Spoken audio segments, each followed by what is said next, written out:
Okay, మరి పవన్ కళ్యాణ్ గారి పరిపాలన ఎట్లా ఉందంటారు ప్రజెంట్? పవన్ కళ్యాణ్ గారు చేసిన ఒకే ఒక్క మంచి అయితే అన్న రోడ్లు వేసారన్న పల్లెటూరు. అంత మించి భయంకరమైన డెవలప్మెంట్ అయితే ఆంధ్రాలో లేదు. పెట్టుబడులు వస్తున్నాయి అంటారు, వచ్చిన తర్వాత మాట్లాడుకోవాలి. వస్తున్నాయని ఆయన అంతకుముందు 5 సంవత్సరాలు చేసినప్పుడు చంద్రబాబు వస్తున్నాయి అంటారు కానీ రావు. వచ్చిన తర్వాత మాట్లాడుకోవాలి. అమరావతి కానీ పోలవరం కానీ స్టార్ట్ చేస్తున్నారు కదా. పోలవరం పూర్తవుదన్న, మనం 50 సంవత్సరాలు మైకులు మాట్లాడినా సరే అది పూర్తవుదు.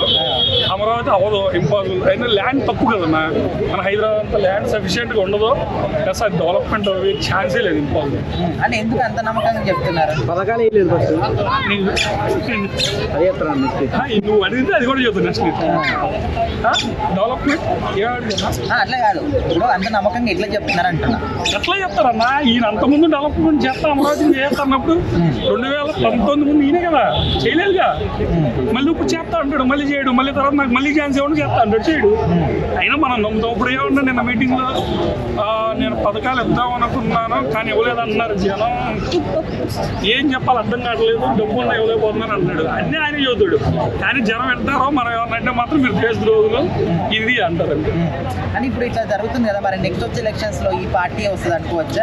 అంటే నెక్స్ట్ వచ్చే ఎలక్షన్ లో జగన్ రావాలంటే వీళ్ళిద్దరూ గొడవ పడాలన్నా ఇప్పుడు జరుగుతున్న సిచ్యువేషన్ ప్రకారం పవన్ కళ్యాణ్ గారు చంద్రబాబు గారు విడిపోతే మళ్ళీ 150 సీట్లతో జగన్ వస్తారు.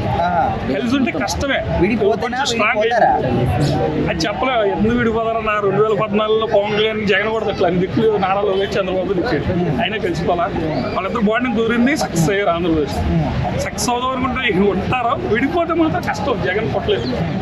జగన్ మోసపోలేని గట్టిగా ఉంటుందన్న, గ్రౌండ్ లెవెల్లో జగనే గట్టిగా ఉంటుంది. అంటే జగన్ ప్రభుత్వాన్ని ఇంటికి తెచ్చిన ఫస్ట్ సీఎం కదన్నా. ప్రతి మనం ఏ పథకం కావాలన్నా, ఏ పెన్షన్ కావాలన్నా ఎక్కడికి వెళ్ళాలి తెచ్చేది, పల్లెటూరు ఆఫీస్కి వెళ్ళాలి తెచ్చేది. అది కానీ వాలంటీర్ మన ఇంటికి వచ్చేవాళ్ళు మళ్ళీ ఎదురు వీళ్ళు ఏం చెప్పారు, వచ్చాడు మేము వాలంటీర్ 10,000 చేస్తాం, అందరూ మీ ఇంటికి వస్తారు, తీసాతాలు ఇచ్చారా. జగన్ చేసాడు కాకపోతే జగన్ రోడ్లు వేయలేదు, ముందుకి వెళ్ళాడు, రోడ్లు దెబ్బేసేసి. డెవలప్మెంట్ ఎవరు వచ్చినా చేయరు. ఆంధ్రప్రదేశ్లో డెవలప్మెంట్ చేస్తే అందరూ హైదరాబాద్ ఎందుకు వస్తారన్న, ఆంధ్రప్రదేశ్లోనే ఉంటారు కదన్నా. అందరూ సంక్రాంతి పండుగకి 1,00,000 మంది వెళ్ళి రోడ్లు జావ స్థితి రాదు కదా. డెవలప్మెంట్ చేయరు. డెవలప్మెంట్ చేస్తే అందరూ గొప్పళ్ళు అయిపోతే వాళ్ళకి చుట్టూ ఎవరు తిరుగుతారన్న, వాళ్ళ చుట్టూ తిరగాలి. మన కులం ఆ పిచ్చి ఏదో ఒకటి పిచ్చట్ట పెట్టి నడుచుకుంటే వెళ్ళిపోవాలి. ఆంధ్రప్రదేశ్ రాజకీయాలు కులం బేస్డ్ రాజకీయాలు. ఆంధ్రప్రదేశ్ తెలంగాణ కొంచెం డిఫరెంట్, తెలంగాణ బాగుంటుంది రాజకీయం.